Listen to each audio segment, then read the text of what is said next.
Hi guys, அஸ்லாம் வலைக்கம். Welcome to Ruwais vlog. இன்றைக்கான vlogல எப்போதுமே கசப்பாக இருக்கிற பாவக்காவை ரொம்ப டிஃப்ரெண்ட்டாக டேஸ்டியாக சமைக்கலாமா? எப்படி பண்ணுறதுன்னு பார்க்கலாமா? இப்போ ஒரு பேனில் 1/2 டீஸ்பூன் கடுகு ஆட் பண்ணிக்கலாம். 1/2 டீஸ்பூன் சீரகம் ஆட் பண்ணிக்கலாம். நல்லெண்ணெய் தான் ஆட் பண்ணோம், அதை கொஞ்சம் தாராளமாகவே ஆட் பண்ணிக்கலாம். பொடியாக கட் பண்ணி வச்சுருந்த வெங்காயத்தை ஆட் பண்ணி நல்லா மிக்ஸ் பண்ணி விட்டுக்கலாம். வெங்காயம் கலர் மாதிரி வந்ததும் நம்ம பூண்டை ஆட் பண்ணிக்கலாம். பூண்டை ஆட் பண்ணி நல்லா மிக்ஸ் பண்ணி விட்டுக்கலாம்.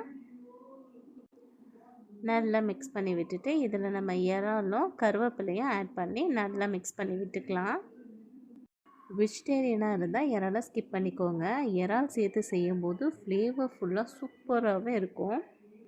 இப்போ நம்ம தக்காளியை ஆட் பண்ணி நல்லா மிக்ஸ் பண்ணி விட்டுக்கலாம்.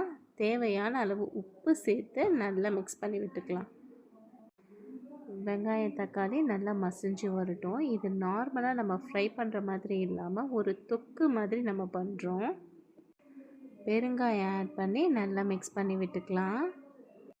நார்மல் ஃப்ரையை விட இந்த பாவக்காய் தொக்கு செம்ம அல்டிமேட்டாக இருக்கும். இந்த ஸ்டேஜில் நம்ம ஸ்லைஸ் பண்ணி வச்சுருந்த பாவக்காவை ஆட் பண்ணிக்கலாம். ஆட் பண்ணி நல்லா மிக்ஸ் பண்ணி விட்டுக்கலாம். நம்ம ஒரு 10 மினிட்ஸ் ரெஸ்ட் விட்டுட்டு நம்ம மசாலாஸ் ஆட் பண்ணிக்கலாம்.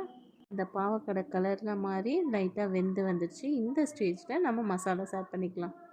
1/4 டீஸ்பூன் மஞ்சள்தூள், 1 டீஸ்பூன் மிளகாத்தூள் ஆட் பண்ணி நல்லா மிக்ஸ் பண்ணி விட்டுக்கலாம்.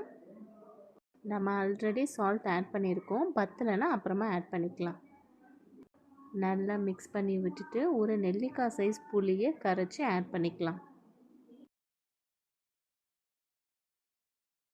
நல்லா மிக்ஸ் பண்ணி விட்டுட்டு மூடி போட்டு வேக வச்சுக்கலாம். புளி தண்ணி நல்லா வற்றினதும் லாஸ்ட்டாக இதில் 1/2 டீஸ்பூன் வெல்லம் இல்லை நாட்டு சர்க்கரை ஆட் பண்ணி ஸ்டவ் ஆஃப் பண்ணிக்கலாம். அவ்வளோதாங்க, சூப்பரான பாவக்காய் தொக்கு ரெடி. ட்ரை பண்ணி பார்த்துட்டு எப்படி இருக்குன்னு கமெண்ட் பண்ணுங்கள். தேங்க்ஸ் ஃபார் வாட்சிங்.